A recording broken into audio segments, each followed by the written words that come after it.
السلام عليكم ورحمة الله وبركاته. سنة رابعة الحلوين، ازيكم عاملين ايه؟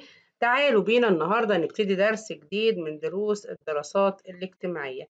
الدرس الثاني في الوحدة الثانية. الدرس الثاني في الوحدة الثانية هيكلمنا عن الطقس والمناخ. تعالوا بينا نعرف يعني ايه طقس ويعني ايه مناخ وايه الفرق بينهم، وازاي نقيس عناصر الطقس والمناخ المختلفة من حوالينا. يلا بينا نبتدي الدرس، وهاتوا ورقة وقلم عشان تسجلوا ورا الميس كل الحاجات المهمة. لما نيجي نتكلم، الطقس هو ايه؟ حالة الجو من حيث الحرارة والرياح والأمطار. الجو حواليا يا إما بيكون حر أو فيه هواء أو ساعات بتسقط أمطار. الطقس بقى بيوصف لي حالة الجو دي من حيث الحرارة والرياح والأمطار، بس بيوصف في فترة زمنية قصيرة. يبقى الطقس هو حالة الجو، وصف حالة الجو من حيث الحرارة والرياح والأمطار. التلاتة اللي احنا علمنا عليهم دول اسمهم عناصر الطقس أو عناصر المناخ. بيوصفهم لفترة زمنية قصيرة. الفترة الزمنية دي بتكون يوم أو أسبوع أو شهر.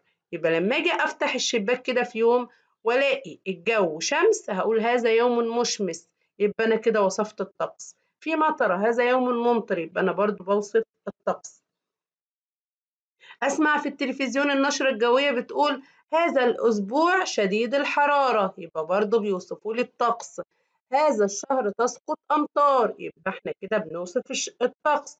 يبقى الطقس حالة الجو، الجو حواليا في حرارة ورياح وأمطار. الحالة دي في فترة زمنية قصيرة، يوم أسبوع شهر، يبقى أنا كده بوصف حالة الطقس.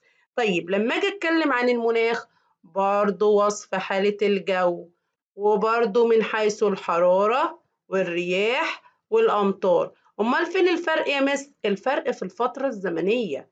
المناخ فترة زمنية طويلة، بتكون فصل يعني شتاء ربيع خريف صيف، أو سنة عام كامل. يبقى الطقس والمناخ زي بعض بالظبط، ولكن الفرق بينهم بيتمثل في الفترة الزمنية. الطقس بيوصف فترة زمنية قصيرة، والمناخ بيوصف فترة زمنية طويلة. الطقس يوصف يوم أسبوع شهر، لكن المناخ يوصف فصل أو سنة. لما أجي كده أقول مناخ مصر معتدل ممطر شتاء، يبقى أنا كده بتكلم عن المناخ. مناخ مصر حار جاف صيفا، يبقى برضو بتكلم عن المناخ اللي هو بيوصف لي فصل أو سنة.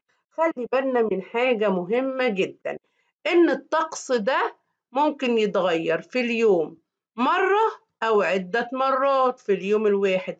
يعني ممكن الصبح كده ألاقي الجو برد، وبعدين بعد شوية الجو يبقى ممطر، وبعدين على الظهر كده ألاقي الشمس طلعت يبقى دافئ مشمس. عشان كده الطقس هو الوحيد اللي يتغير مرة أو عدة مرات في اليوم. كمان الطقس مهم جدا إنه بيأثر على قراراتي اليومية. إزاي؟ أنا الصبح كده رايحة المدرسة، بصيت من الشباك لقيت الجو برد، ولقيت فيه أمطار ممكن تنزل، هلبس جاكيت تقيل. طب بصيت من الشباك لقيت فيه شمس جميلة طالعة، يبقى هلبس لبس خفيف. يبقى الطقس يؤثر على قراراتي اليومية في ارتداء الملابس. طب تعالوا لما نشوف عناصر الطقس والمناخ. الأول عايزاكم تعرفوا إن مناخ مصر مناخ صحراوي حار. معظم أراضي مصر حر، الجو فيها حر، وفي الشتاء معتدل ممطر. يبقى مناخ مصر ماله يا حلوين؟ بالظبط كده، صحراوي حار. مناخ مصر يقع في المنطقة الصحراوية الحارة. طيب في الشتاء معتدل وممطر، لأن احنا عندنا أمطار كتير بتنزل في الشتاء. وفي الصيف حار وجاف. يعني ايه جاف يا مس؟ يعني مفيش امطار. كلمة جاف دي يعني مفيش امطار في الصيف. يبقى الجو عندنا في مصر صحراوي حار، في الشتاء معتدل وفي امطار بتسقط ممطر، وفي الصيف حار، جو حر درجة حرارة مرتفعة، وجاف يعني مفيش سقوط امطار. طيب الطقس والمناخ ده، المناخ في معظم دول افريقيا مناخ حار وممطر طوال العام، دوت في معظم دول أفريقيا. وسط أفريقيا بالتحديد المناخ بيكون حار وممطر. تعالوا بينا نشوف عناصر أو أدوات قياس عناصر الطقس. إحنا بنقيس عناصر الطقس أو عناصر المناخ في إيه؟ لأن إحنا اتفقنا إن عناصر الطقس هياها عناصر المناخ. بنقيس عناصر الطقس دي بالترمومتر أو ميزان الحرارة، لأن الحرارة إحنا عارفين الحرارة بتقاس بالترمومتر. طيب انتوا الأول فاكرين عناصر الطقس والمناخ؟ يا مس فاكرين الحرارة والأمطار والرياح. أيوة بالظبط كده. الحرارة بنقيسها بإيه؟ بالظبط بنقيسها بالترمومتر أو ميزان الحرارة. طب ومقياس المطر بيقيس كمية المطر، يبقى الأمطار بنقيسها بمقياس المطر. الأمطار بنقيسها بإيه؟ بالظبط مقياس المطر. عندنا العنصر الثالث هو الرياح. الرياح دي بتتقاس بحاجتين. بنقيس اتجاه الرياح، يعني رايحة يمين رايحة شمال رايحة جنوب. بنقيس اتجاه الرياح بحاجتين: دورة الرياح أو جورب الرياح زي ما انتوا شايفين قدامكم كده. وبنقيس سرعة الرياح بالأنيمومتر. سرعة الرياح تقاس بالأنيمومتر. يبقى أنا عندي عناصر الطقس أو المناخ: حرارة، أمطار، رياح. الحرارة بتتقاس بالترمومتر ما ننساش، والمطر بيتقاس بمقياس المطر، والرياح بتتقاس بحاجتين: اتجاه الرياح بيتقاس بدورة الرياح وجورب الرياح. سرعة الرياح بتتقاس بالأنيمومتر. تعالوا لما نشوف التكنولوجيا وعناصر قياس الطقس. التكنولوجيا حواليا يعني أقمار صناعية، يعني محطات أرصاد جوية. الأقمار الصناعية بتجمع بيانات دقيقة عن عناصر الطقس، ومحطات الأرصاد بتتوقع الأحوال الجوية في المستقبل. الطقس كمان والمناخ بيأثر على الزراعة، الصناعة، السياحة، الاتصالات، صيد الأسماك. كل الحاجات دي بتستفيد من خدمات الأرصاد الجوية علشان تحمي الأنشطة الاقتصادية اللي موجودة في مصر من أي تقلبات في المناخ، يعني أمطار شديدة أو رياح شديدة تأثر على الزراعة والصناعة. بيسمعوا النشرة الجوية كل يوم عشان يحموا الأنشطة بتاعتهم من أي تقلبات في المناخ. إحنا كده خلصنا الدرس بتاعنا. دايما لما بنخلص الدرس بتاعنا بنعمل إيه؟ أيوة بالظبط يا حلوين، لازم نحل على الدرس كتير عشان نتأكد إن إحنا فهمناه. تعالوا كده، صح أو خطأ؟ معرفة المناخ السائد تساعدنا في اتخاذ بعض القرارات اليومية، صح ولا غلط؟ سمع حد بيقول لي يا مس غلط، علشان الطقس هو اللي بيعرفنا القرارات اليومية مش المناخ. دورة الرياح تستخدم لتحديد اتجاه الرياح.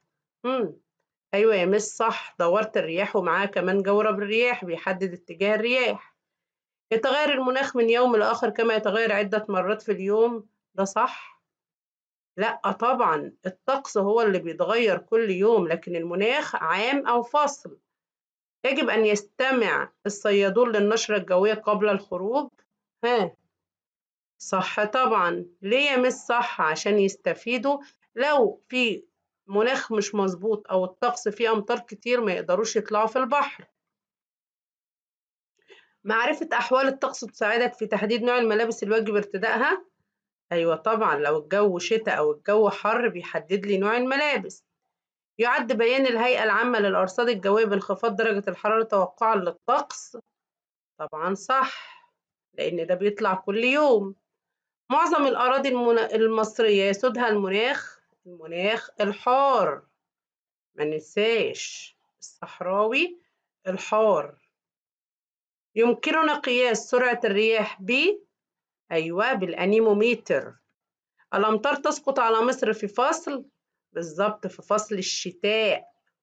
الطقس والمناخ كلاهما يصف حالة أيوة الجو. الترمومتر يستخدم في قياس أيوة درجات الحرارة طبعا. تعالوا لما نشوف السؤال اللي كلكم بتبقوا زهقانين منه. السؤال اللي بيقول لي بما تفسر، أو ما النتائج، أو مثلا أجب عما يأتي. أهمية دراسة الطقس، هقول يحدد قراراتنا اليومية في ارتداء الملابس. بأهمية دراسة الطقس يحدد قراراتنا اليومية في ارتداء الملابس. أهمية الترمومتر، بنعمل إيه بالترمومتر؟ أيوه بالظبط، يقيس درجة الحرارة. أهمية جهاز الأنيمومتر بيعمل إيه؟ بالظبط، يقيس سرعة الرياح. أهمية دوارة الرياح بتعمل إيه؟ أيوه يا مس، بتقيس اتجاه الرياح أو تحدد اتجاه الرياح. دلل على صحة العبارة. يتنوع المناخ باختلاف المواقع، هنقول صح، حيث المناخ في مصر مناخ حار وفي معظم أفريقيا مناخ حار طوال العام. يؤثر الطقس في قرارات السفر، هقول صح طبعا، لأن لو الجو مش مظبوط أنا مش هسافر. ما النتائج؟ وقوع معظم الأراضي المصرية في الإقليم الصحراوي الحار أدى إلى ارتفاع درجة الحرارة. حدد أوجه الشبه والاختلاف بين الطقس والمناخ. الشبه كلاهما يصف حالة الجو، الاختلاف في الفترة الزمنية. صف مناخ مصر بأسلوبك، هقول مناخ صحراوي حار، معتدل ممطر شتاء، حار جاف صيفا. يا ريت تكونوا بتكتبوا ورايا. قارن بين مناخ مصر ومناخ دول وسط أفريقيا. مناخ مصر صحراوي حار، مناخ دول أفريقيا حار ممطر طوال العام. كيف يتم قياس المطر والحرارة؟ يتم قياس المطر بمقياس المطر، ويتم قياس الحرارة بميزان الحرارة. أنا كده خلصت الدرس بتاعنا. إذا عجبكم الشرح حطوا لايك للفيديو وشيروه لكل أصحابكم. بالتوفيق إن شاء الله، أحلى سنة رابعة في الدنيا.